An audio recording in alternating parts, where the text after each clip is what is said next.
खरं तर आजारी पडल्यानंतर डॉक्टर उपचारादरम्यान रुग्णाला सलाईन लावतात. मात्र आता जीर्ण आणि भग्नावस्थेतील पुरातन मूर्तींचं आयुष्यमान वाढवण्यासाठी देखील सलाईनचा वापर केला जातोय. ऐकून थोडंसं विचित्र वाटेल, पण भारतीय पुरातत्व विभागाच्या प्रयोगशाळेतल्या आगळ्या वेगळ्या सर्जरीचा आढावा घेतलाय आमचे प्रतिनिधी कृष्णा केंडे यांनी. अद्ययावत उपकरणांमध्ये दंग झालेले संशोधक पाहिल्यानंतर या प्रयोगशाळेत नेमकं होतं तरी काय असा प्रश्न तुम्हाला पडला असेल.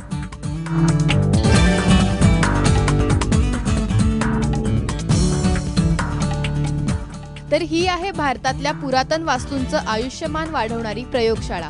मराठवाडा विद्यापीठ आणि जपान सरकारच्या सहकार्यानं भारतीय पुरातत्व विभागानं ही प्रयोगशाळा उभारली आहे. गौरवाची बाब म्हणजे आंतरराष्ट्रीय स्तरावर ही 3ऱ्या क्रमांकाची प्रयोगशाळा आहे. ज्याप्रमाणे एखादा डॉक्टर रुग्णांवर उपचार करतो त्याचप्रमाणे या प्रयोगशाळेतले तज्ज्ञ पुरातन वस्तूंवरती सर्जरी करतात. पुरातत्व विभागाच्या प्रयत्नांनंतर औरंगाबादच्या वेरूळ आणि अजिंठा लेणीतील मूर्त्यांचं रूपडं कसं पालटलंय याचा हा सबळ पुरावा.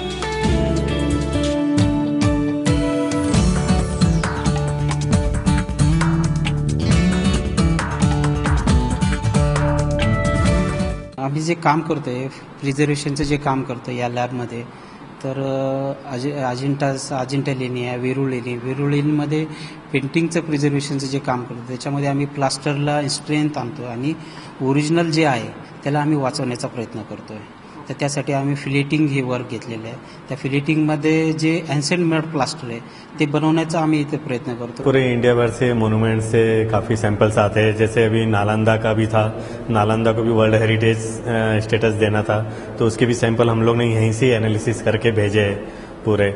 और आगरा के भी हम लोग ने ताजमहल के, लाल किला के भी सैंपल यहाँ से करके भेजा है उसको एनालिसिस करके. और साथ में अजंता एलोरा के तो हम कर ही रहे हैं और महाराष्ट्र के काफ़ी सैंपल्स है.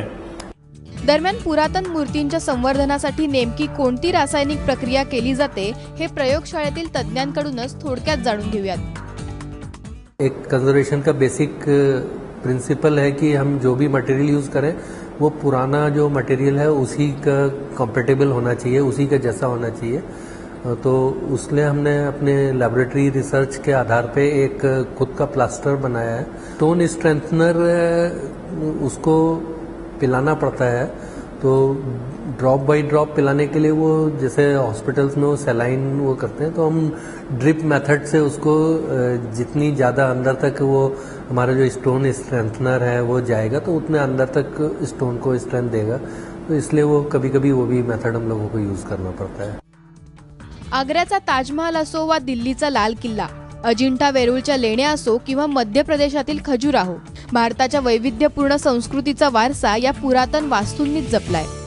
आणि हा वारसा वर्षानुवर्ष टिकून राहावा म्हणून भारतीय पुरातत्व खात्यानं घेतलेली तंत्रज्ञानाची मदत ही समाधानाची बाब आहे. औरंगाबादच्या पुरातत्व विभागातील ही प्रयोगशाळा देशातील नव्हे तर जगातील 3ऱ्या क्रमांकाची प्रयोगशाळा आहे. या प्रयोगशाळेमध्ये पुरातन वास्तू आणि पुरातन वस्तूंना झालेल्या आजारांचं शास्त्रीय पद्धतीने विश्लेषण करून निरसन केले जाणार आहे. त्यामुळे केवळ एखाद्या वस्तूचे, एखाद्या दगडाचे आयुष्य वाढणार नाही, तर भारतीय संस्कृतीचं आयुष्य वाढण्यास मदत होणार आहे. कॅमेरामन मोहम्मद समीसह कृष्णा केंडे, एबीपी माझा, औरंगाबाद.